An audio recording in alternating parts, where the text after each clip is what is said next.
इकडे विधानसभा अध्यक्षांनी पुढच्या 2 महिन्यात निर्णय घ्यावा असं सरन्यायाधीशांनी म्हटलंय। हे प्रकरण म्हणजे राज्यातल्या या सगळ्या सत्ता संघर्षासंदर्भातलं प्रकरण गांभीर्यानं घेतलं जाते याची नोंद घ्यावी असं सरन्यायाधीश म्हणतात। सुप्रीम कोर्टाच्या निकालाची अवहेलना करू नका असं सुद्धा स्पष्ट शब्दात सरन्यायाधीशांकडून सुनावलं जातंय। आमदार अपात्रतेसंदर्भात विधानसभा अध्यक्षांसमोर सुनावणी सुरू आहे, कारण कोर्टाकडून सर्वोच्च न्यायालयाकडून अधिकार त्यांना बहाल केले गेलेत। त्यांच्या निर्णय प्रक्रियेमध्ये सुप्रीम कोर्ट हस्तक्षेप करू शकत नाही किंवा वेळेचं बंधन नाही, वेळेची मर्यादा सुद्धा सुप्रीम कोर्टानं या संपूर्ण सुनावणीसाठी आखून दिलेली नाही। मे महिन्यामध्ये हा सगळा निकाल सर्वोच्च न्यायालयामध्ये लागला। 5 महिने उलटून सुद्धा महाराष्ट्रामध्ये आमदार अपात्रतेबद्दलची सुनावणी पूर्ण झालेली नाहीये। प्रशांत कदम माहिती देतात। प्रशांत, अध्यक्षांना काही सूचना करताना न्यायालयानं काय म्हटलंय? ज्ञानदा, या क्षणाची सगळ्यात मोठी अपडेट म्हणावी लागेल। या सुनावणीच्या दरम्यान धनंजय चंद्रचूड देशाचे सरन्यायाधीश आहेत आणि त्यांनी एक मोठं विधान केलंय की या सगळ्या संदर्भात विधानसभा अध्यक्षांनी किमान 2 महिन्यामध्ये निर्णय जो आहे तो घेतला पाहिजे। विधानसभा अध्यक्षांना कुणीतरी हे सांगितलं पाहिजे की या सगळ्या प्रकरणाची त्यांनी गांभीर्यानं दखल घेतली पाहिजे, असं सुद्धा त्यांनी सॉलिसिटर जनरल तुषार मेहता जे विधानसभा अध्यक्षांच्या वतीनं युक्तिवाद करतायत त्यांना सुद्धा सुनावलं। आणि या सगळ्या संदर्भात आता काही टाइमलाईन निश्चित होते का हे आपल्याला बघावं लागेल, कारण कपिल सिब्बल, अभिषेक मनु सिंघवी यांचा युक्तिवाद हा होता की केवळ वेळकाढूपणा चालू आहे। काल तब्बल 4 तास सुनावणी केवळ या मुद्द्यावरती झाली की विधानसभा अध्यक्षांनी या सगळ्या याचिका एकत्रित ऐकायच्या की नाही। कपिल सिब्बल हे पण म्हणाले की पुढचं वर्ष निवडणुकांचं आहे, एका वर्षात निवडणुका येत आहेत आणि त्याच्या आधी मग हा सगळा फार्स का चालू आहे। जे वेळापत्रक देण्यात आलेलं आहे ते एखाद्या सिव्हिल ट्रायलपेक्षा सुद्धा किचकट आहे आणि त्यामुळं हा सगळा केवळ दिखावा चालू आहे का, असं त्यांनी कोर्टाला म्हटलं। त्याच्यावरती सरन्यायाधीश धनंजय चंद्रचूड यांनी सुनावणीच्या दरम्यान ही अत्यंत महत्त्वाची कमेंट केली आहे।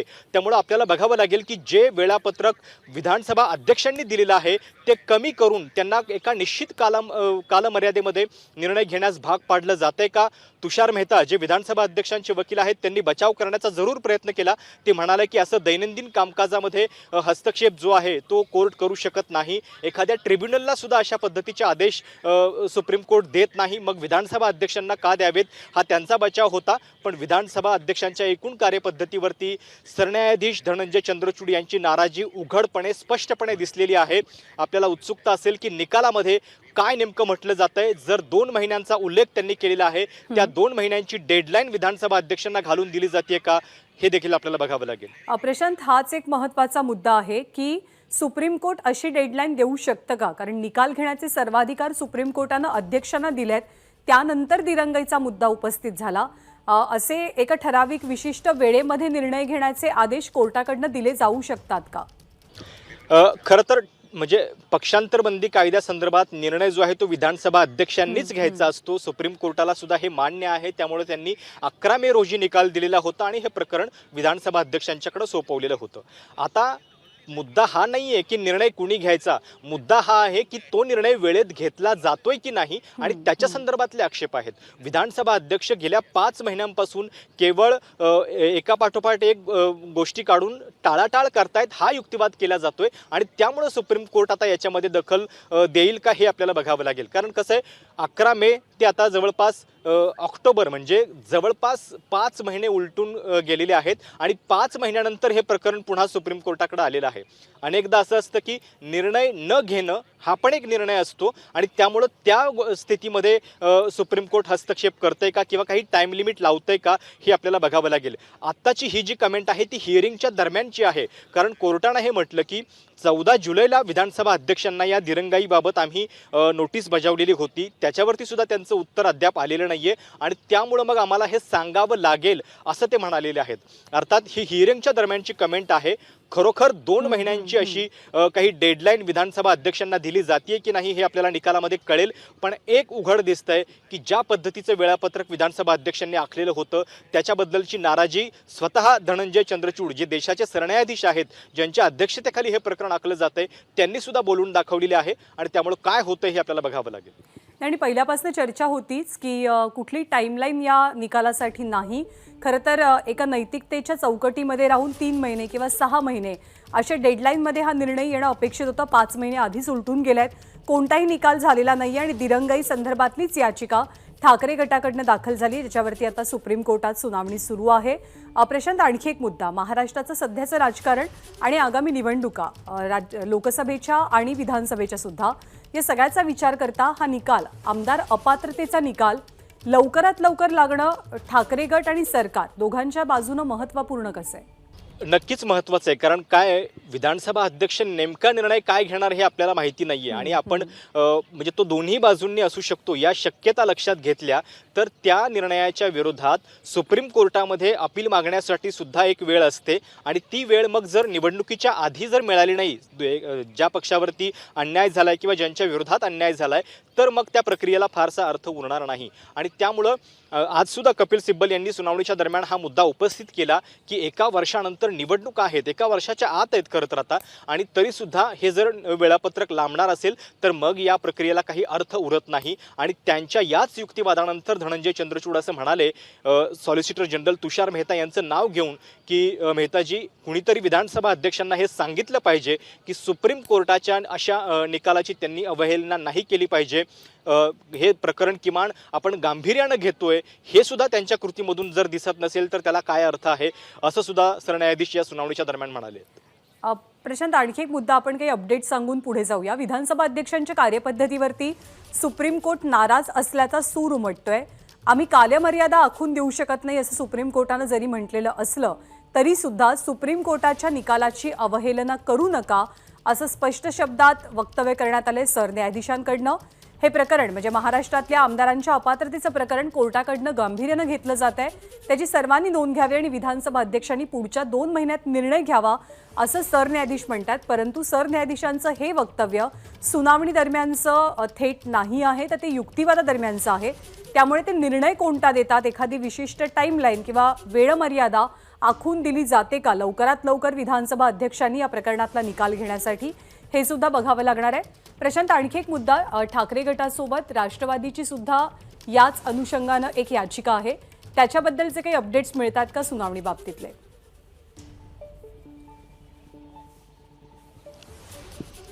युक्तिवाद एकत्रितपणेच केला जातोय आणि दोनही वकील अभिषेक मनु सिंघवी आणि कपिल सिब्बल कोर्टाला हे सांगतायत की विधानसभा अध्यक्ष एकेका मुद्द्याचा निकाल लावायला एवढा वेळ का लावतात. म्हणजे काल त्यांचं म्हणणं होतं की बरोबर सुप्रीम कोर्टाची तारीख होती तर त्याच्या 1 दिवस आधी त्यांनी हिअरिंग ठेवली आणि त्या हिअरिंगमध्ये 4 तास केवळ या गोष्टीवरती युक्तिवाद झाला की एकत्रितपणे सुनावणी करायची की नाही. ॲडव्होकेट सिद्धार्थ शिंदे आता माझ्यासोबत आहेत. शिंदेजी, काय नेमकं होणार? 2 महिन्यांची डेडलाईन जी आहे ती लावली जाऊ शकेल का? आणि जे काही कोर्टानं म्हटलेलं आहे त्याच्यानंतर निकालामध्ये काय होईल? हिअरिंगच्या दरम्यान सरन्यायाधीश असं म्हणाले की आम्ही हे लावू शकत नाही म्हणून वगैरे, पण ज्या पद्धतीचे युक्तिवाद झालेले आहेत त्याच्यानंतर आता तुम्हाला काय वाटतंय, विधानसभा अध्यक्षांचं जे वेळापत्रक आहे ते कायम राहणार की नाही? आता सुप्रीम कोर्टाने सांगितलंय येत्या 17 तारखेला म्हणजे मंगळवारी तुम्ही परत या आणि आम्हाला एक नवीन रूपरेषा शेड्यूल द्या, कारण हा पोरखेळ चालू आहे असं सुप्रीम कोर्टाचं म्हणणं म्हणजे थोडक्यात आता विधानसभा अध्यक्षांनी जे वेळापत्रक दिलेलं आहे ते कोर्टाला मान्य नाहीये. कोर्टाला मान्य नाहीये. कोर्ट म्हणतंय की तुम्ही आमच्या आदेशाची पायमल्ली करताय आणि त्यांनी असंही सांगितलं की अध्यक्षांना जर समजत नसलं तर तुषार मेहता आणि महाराष्ट्राचे ॲडव्होकेट जनरल अध्यक्षांबरोबर बसा आणि त्यांना समजवा की सुप्रीम कोर्ट काय आहे आणि आमचे आदेश पाळले गेले पाहिजे असं सुप्रीम कोर्टाने खूप कडक शब्दात आज अध्यक्षांना म्हणजे राहुल कर्वेकरांना, ही खूप मोठी अपडेट म्हणावी लागेल की विधानसभा अध्यक्षांचे वेळापत्रक कोर्टानं मान्य केलेलं नाहीये, त्यांना नवीन वेळापत्रक द्यायला सांगितलेलं आहे. आणि ज्या पद्धतीने सुप्रीम कोर्टाने सांगितलंय की जर तुम्ही निश्चित वेळापत्रक व्यवस्थित दिलं नाही तर आम्हाला एखाद्या वेळेस 2 महिन्याचा कालावधी तुमच्यावर लादावा लागेल, सांगावं लागेल. त्या अर्थी आजच्या सुनावणीमध्ये सरन्यायाधीश असं म्हणतायत की 2 महिन्याच्या आत आम्हाला असं करावं लागेल. आता जेव्हा विधानसभा अध्यक्ष नवीन वेळापत्रक देतील तेव्हा या कमेंटचा विचार करतील. हे ओरल ऑब्झर्वेशन होतं, त्यांना सांगितलंय आणि तुषार मेहता म्हणले पण जर तुम्ही डायरेक्ट करत असला तर आम्ही डे टू डे पण घेऊ. थोडी चिडाचिड पण झाली कपिल सिब्बल आणि तुषार मेहतांमध्ये आणि नंतर न्यायाधीशांनी त्यांना सांगितलं की तुम्ही दोघं एकत्र कॉफी प्या. पण एक त्यांचं होतं, सरन्यायाधीशांनी आज खूप कडक शब्दात अध्यक्षांवर ताशेरे ओढलेले आहेत, खूपच कडक शब्दात. असं मी एवढा राग आलेले सरन्यायाधीश मी कधी एवढ्यात बघितलेले नाहीयेत. त्यांनी सांगितलंय हा लिटरली पोरखेळ चालू आहे, तुम्ही लवकरात लवकर घ्या, पुढचं इलेक्शन यायच्या आत तुम्ही इलेक्शनसाठी थांबलाय का असंही ते म्हणले. कपिल सिब्बलांनी तो देखील मुद्दा मांडला की ज्या पद्धतीनं फारस होत चाललाय आणि निवडणुका आता केवळ 1 वर्ष राहिलेले आहे. हो, त्यामुळे आता अध्यक्षांना सांगितलंय त्यांच्या वकिलांमार्फत की तुम्ही मंगळवारी आम्हाला नवीन टाइम शेड्यूल द्या दोन्ही मॅटरमध्ये, राष्ट्रवादी आणि शिवसेना. अजितदादा गटाकडून पण प्रयत्न होता की हे लांबवावं, तर त्याच्यात सरन्यायाधीश म्हणले पण तुम्हाला, तर तुम्ही पण दुसऱ्या पवार साहेबांच्या गटावर तुम्ही पण डिस्क्वालिफिकेशनची कारवाई करते, तुम्हाला का वाटतं हे लांबवावं, असं अजितदादांच्या वकिलांना विचारलं पण गेलं. एक मोठी घडामोड म्हणावी लागेल की दोनही प्रकरणामध्ये सांगितले, राष्ट्रवादीच्या प्रकरणामध्ये पण वेळापत्रक द्यायला सांगितलं. वेळापत्रक मंगळवारपर्यंत आम्हाला वेळापत्रक द्या आणि 2 महिने जर तुम्ही नीट व्यवस्थित दिलं नाही तर आम्हाला सांगावं लागेल की 2 महिन्यात तुम्ही हे निकालात काढा. मग निकाल तुम्ही कोणाच्याही बाजूनी द्या, त्याचं सुप्रीम कोर्टाची घेणं देणं, निकाल लवकर द्या. मला एक प्रश्न आहे की जर वेळापत्रक दोनही केसेसमध्ये द्यायचं आहे, शिवसेना आणि राष्ट्रवादी, तर एकत्रित सुनावणी होऊ शकते का? एकत्रित आज दोन्ही मॅटर एकत्र क्लब केले, ऑलरेडी गेलेले आहेत. इथली नाही, मॅटर विधानसभा गेले. अध्यक्ष. हा, मग ते आता मंगळवारी समजेल, मग मंगळवारी कोर्ट सांगेल. पण त्यांनी सांगितलंय की आम्हाला जर तुम्ही लवकर काय केलं नाही, आणि त्यांनी हे पण सांगितलंय की विधानसभा अध्यक्षांना थोडा कायदा तुम्हाला बसून शिकवावा लागेल. इथपर्यंत सुप्रीम कोर्ट जाणं आणि विधानसभा अध्यक्षांविरुद्ध ताशेरे ओढणं ही खूप मोठी गोष्ट आहे. जसं सिद्धार्थ शिंदे सांगतायत की खूप मोठी गोष्ट आहे, कारण विधानसभा अध्यक्षांच्या एकूण कार्यपद्धतीवरती ते नाराज झालेले होते. सिद्धार्थजी, एक मिनिट, एक प्रश्न हा आहे की ज्या पद्धतीचे आर्ग्युमेंट आज झालेले आहेत आणि त्याच्यानंतर एक बचाव करण्याचा प्रयत्न तुषार मेहतांनी केला. ते म्हणत होते की ट्रिब्युनलला सुद्धा अशा पद्धतीचे आदेश जे आहेत ते दिले जाऊ ते शकतात. काही सुप्रीम कोर्टाला पटलेलं नाहीये. त्यांनी सांगितलं, तुषार मेहतांनीच सांगितलं की मला मंगळवारपर्यंत वेळ द्या, मी अध्यक्षांशी बोलतो आणि नवीन शेड्यूल आणतो. सुप्रीम कोर्ट म्हटलंय मला तुम्ही मंगळवारीपर्यंत सगळं शेड्यूल द्या आणि तरच मग आपण पुढे बोलू, नाही तर आम्हाला शेड्यूल निश्चित करावं लागेल. हे खूपच कडक शब्दात, आणि थोडक्यात ह्याचा सारांश एकच आहे की मंगळवारपर्यंत नवीन शेड्यूल द्या, तुमचं शेड्यूल आम्हाला मान्य नाहीये. आत्ताची जर आपण तारीख बघितली, आता आपण ऑक्टोबरमध्ये आहोत, 2 महिने जर आपण पकडले तर साधारणपणे डिसेंबरच्या आत हे करावं लागणार होतं. विधानसभा अध्यक्षांचं जे वेळापत्रक आहे त्याच्यामुळे आता किती आता वेळापत्रक ते गेलं, विधानसभा अध्यक्षांचं वेळापत्रक गेलं. आता नवीन वेळापत्रक सुप्रीम कोर्टाला पाहिजे. ते वेळापत्रक म्हणजे केराच्या टोपलीत गेलेलं आहे. नवीन वेळापत्रक सुप्रीम कोर्ट आज खूपच चिडलं होतं. म्हणजे आता जे सगळं जे चाललं ते मी एवढ्या कमी वेळात सांगू शकत नाही, पण एवढा राग सुप्रीम कोर्टाचं येणं म्हणजे अध्यक्षांना आता लगेचच काहीतरी करावं लागणार. तुम्ही पण वारंवार म्हटलेला होतात की 10th शेड्यूलचा निर्णय जो आहे तो विधानसभा अध्यक्षांनाच घ्यावा लागतो. आता प्रेक्षकांना थोडंसं हे सांगा की काहीच घेणं देणं नाहीये की तुम्ही निर्णय शिंदेच्या बाजूनी द्या, उद्धव ठाकरेंच्या बाजूनी द्या, दादांच्या बाजूनी द्या, साहेबांच्या बाजूनी द्या, पण सुप्रीम कोर्टाचं म्हणणं आहे निर्णय द्या आणि लवकर द्या. मला हे विचारायचं आहे की कोर्ट एवढं चिडण्या पाठीमागचं कारण नेमकं काय? चिडण्या पाठीमागचं ते म्हणले मे मध्ये आम्ही जजमेंट दिली, 5 महिने तुम्ही अजून केलंच काय, आणि तुम्ही दरवेळेस आम्ही काय करणार असलो की तुम्ही चर्चा सिद्धार्थ शिंदेसोबतची तू पुढे सुरू ठेव. एक गोष्ट तर स्पष्ट आहे की आत्ता विधानसभा अध्यक्षांनी जे वेळापत्रक आखलेलं होतं ते सुप्रीम कोर्टानं आम्हाला मान्य नाही हे स्पष्ट शब्दात सांगितलेलं आहे.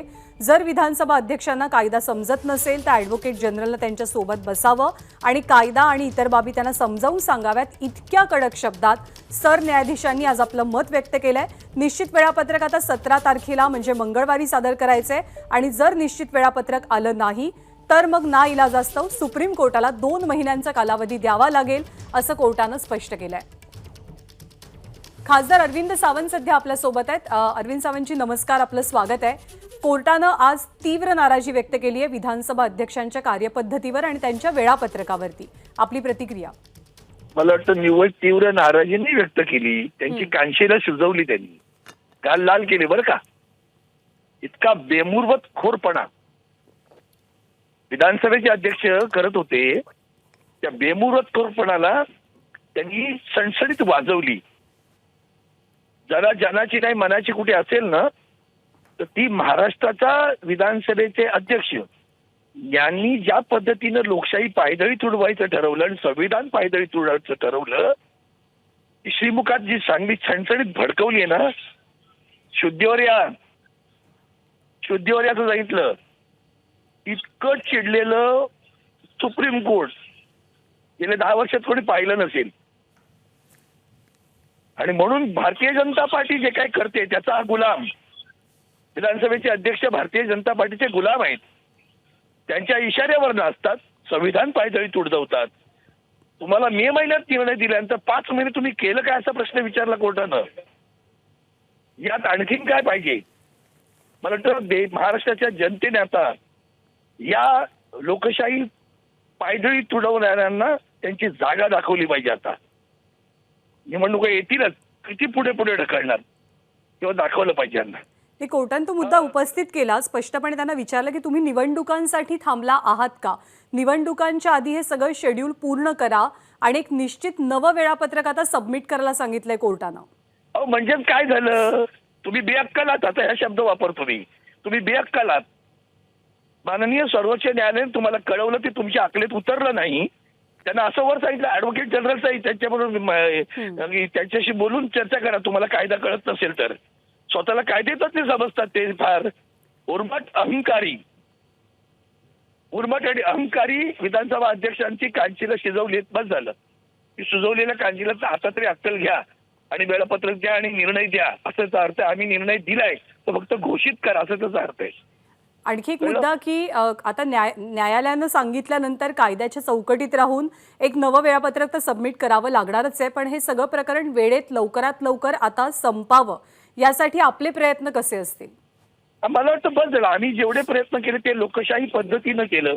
माननीय सर्वोच्च न्यायालयाच्या नजरेत सातत्याने आणत राहिलो आणि म्हणून तारखा तरी सुद्धा पडत होत्या, तेव्हाही आम्ही व्यतीत होत होतो की हे कसं होणार. लोकशाही मूल्यांमध्ये जेव्हा ह्याच न्याय मिळत नाही, न्याय व्यवस्थेकडनं सुद्धा उशीर होतो असं आम्हाला वाटत होतं, तेव्हा न्याय व्यवस्थेने दाखवून दिलं की उशीरने आम्ही निर्णय दिला होता. यांनी निर्णयाची अंमलबजावणी करत नाहीत, त्यांनी बरोबर आज सुनावलेला आहे.